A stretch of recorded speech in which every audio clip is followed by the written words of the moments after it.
Hai, hari ini saya akan menerangkan mengenai pembangunan ekonomi di Malaysia. Pertumbuhan ekonomi adalah usaha-usaha dan pencapaian yang diperoleh sesebuah negara dan menjadi prasyarat kepada pembangunan ekonomi untuk membentuk identitas sesebuah negara dari perspektif ekonomi. Pembangunan ekonomi pula adalah suatu proses yang menyebabkan sesuatu yang miskin menjadi kaya dan negara kaya terus kaya. Di Malaysia, pembangunan ekonomi ialah peningkatan kualiti hidup rakyat supaya seimbang antara etnik. Pembangunan ekonomi di Malaysia yang pertama adalah Dasar Ekonomi Baru. Dasar Ekonomi Baru merupakan program selama 20 tahun kerajaan yang bermula pada tahun 1970 hingga 1990. Ia diperkenalkan oleh Perdana Menteri Tun Abdul Razak Dato' Husain. Ia juga termaktub dalam rancangan Malaysia kedua karena kelemahan rancangan Malaysia yang pertama. Seterusnya saya akan menerangkan mengenai objektif dasar ekonomi baru. Yang pertama adalah untuk mewujudkan kemakmuran untuk semua rakyat Malaysia supaya tidak ada komuniti yang akan mengalami kehilangan dan penafian hak. Kedua, untuk meningkatkan taraf ekonomi orang Melayu. Ketiga, mengurangkan jurang perbezaan pendapatan antara semua kaum dan antara kawasan bandar maupun luar bandar. Seterusnya adalah faktor-faktor pelaksanaan dasar ekonomi baru. Yang pertama adalah disebabkan oleh kadar kemiskinan yang tidak seimbang. Hal ini karena kadar kemiskinan luar bandar lebih tinggi berbanding dengan kawasan bandar hanya 21,3%. Faktor kedua adalah disebabkan oleh pemilikan modal di sektor syarikat tidak seimbang. Buktinya, selepas merdeka, pemilikan modal banyak dikuasai oleh warga asing. Faktor terakhir adalah ketidakseimbangan pekerjaan antara kaum. Sebagai contoh, orang Melayu terlibat dalam bidang pertanian berbanding 17,3% orang Cina dan 9,7% orang India. Seterusnya, selepas penggubalan dasar ekonomi baru, kerajaan telah merangka langkah-langkah yang lebih optimistik. Hal ini secara amnya dapat kita lihat dengan lebih jelas dalam beberapa siri rancangan Malaysia yang meliputi tempo 20 tahun tersebut yang merangkumi rancangan Malaysia kedua pada tahun 1971 hingga 1975.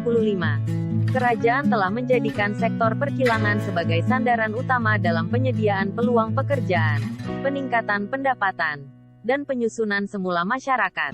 Seterusnya adalah rancangan Malaysia ketiga dari tahun 1976 hingga 1980. Kerajaan telah membangunkan sektor pertanian dan perindustrian untuk meninggikan pendapatan produktiviti dan peluang pekerjaan. Seterusnya rancangan Malaysia keempat dari tahun 1981 hingga 1985. Kerajaan telah mewujudkan dasar penswastaan bagi tujuan memodernkan aset milik kerajaan. Yang terakhir adalah rancangan Malaysia kelima dari tahun 1986 hingga 1990. Kerajaan telah mengambil inisiatif untuk menggalakkan pertumbuhan sektor pertanian dan industri luar bandar seperti pelonggaran syarat penggunaan tanah. Pembangunan ekonomi di Malaysia yang kedua adalah dasar pembangunan nasional. Jadi saya akan menerangkan serba sedikit mengenai latar belakang dasar pembangunan nasional. Yang pertama, ia dilancarkan oleh Tun Dr. Mahathir Mohamad pada tanggal 17 Juni tahun 1991. Ia dirangka untuk tempo 10 tahun, yaitu dari tahun 1991 sehingga tahun 2000 melalui rangka rancangan jangka panjang kedua. Ia juga adalah usaha menjadikan Malaysia sebuah negara maju berdasarkan wawasan 2020. Seterusnya, saya akan menerangkan mengenai objektif dasar pembangunan nasional. Objektif pertama adalah mewujudkan keseimbangan optimum pertumbuhan ekonomi yang saksama. Kedua, menggalakkan pembangunan seimbang dalam semua sektor. Ketiga, menghapuskan ketidakadilan sosioekonomi. Keempat, mencapai integrasi nasional. Kelima, melahirkan masyarakat progresif sejahtera dan bernilai positif. Keenam, menggalakkan pembangunan sumber manusia. Ketujuh, menjadikan sains dan teknologi pembangunan sosioekonomi. Ke-8. Mengutamakan perlindungan alam sekitar. Seterusnya saya akan membincangkan pula mengenai strategi pelaksanaan dasar pembangunan nasional. Strategi pertama adalah dengan mengurangkan kemiskinan relatif. Kedua, mengurangkan ketidaksamaan sosial dan ekonomi serta galakkan perkongsian. Ketiga, mewujudkan masyarakat perdagangan dan perindustrian Bumiputera. Keempat, membabitkan sektor swasta dalam proses penyusunan masyarakat. Strategi terakhir adalah menumpukan perhatian kepada pembangunan sumber manusia. Saya akan menerangkan mengenai pendekatan baru dalam dasar pembangunan nasional.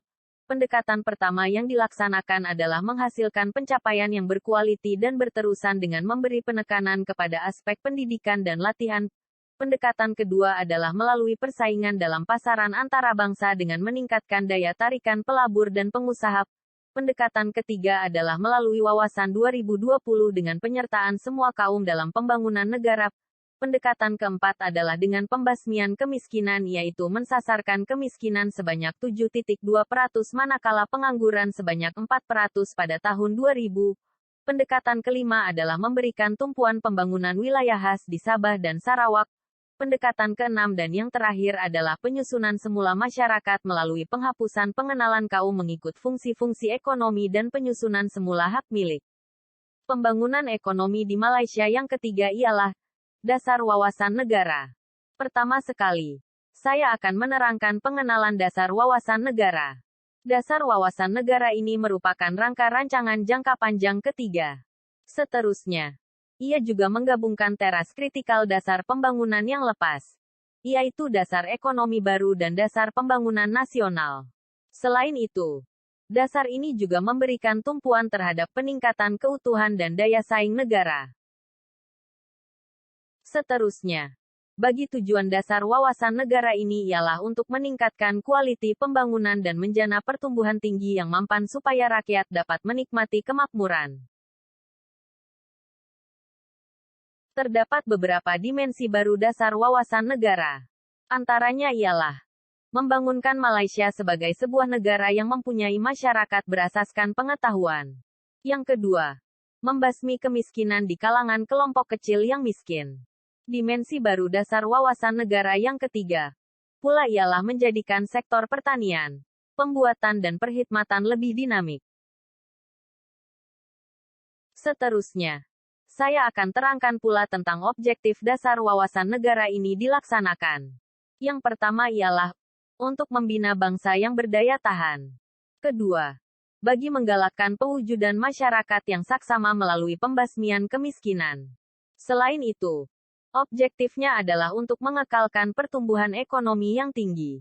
Dan yang terakhir ialah meningkatkan nilai tambah bagi semua sektor ekonomi. Baiklah. Seterusnya saya akan teruskan lagi kepada cabaran pembinaan negara bangsa dalam konteks ekonomi. Jadi, bagi cabaran pembinaan negara bangsa dari konteks ekonomi yang pertama ialah perbezaan tumpuan sektor ekonomi. Oleh karena perbezaan yang menjadikan orang Melayu bekerja sebagai petani, India di estet getah dan Cina di lombong telah menyukarkan pergaulan antara kaum. Cabaran yang kedua ialah pemisahan tempat tinggal dan petempatan. British yang telah mengamalkan dasar pecah dan perintah menyebabkan tiga etnik terbesar yaitu Melayu, Cina dan India terpisah mengikut tempat dan pekerjaan masing-masing. Cabaran yang terakhir ialah pengagihan sektor ekonomi yang tidak adil oleh pihak British sejak penjajahannya lagi. Hal ini telah menyebabkan setiap kaum saling cemburu dan tidak puas hati dengan kaum yang lain karena pengagihan ekonomi yang tidak adil.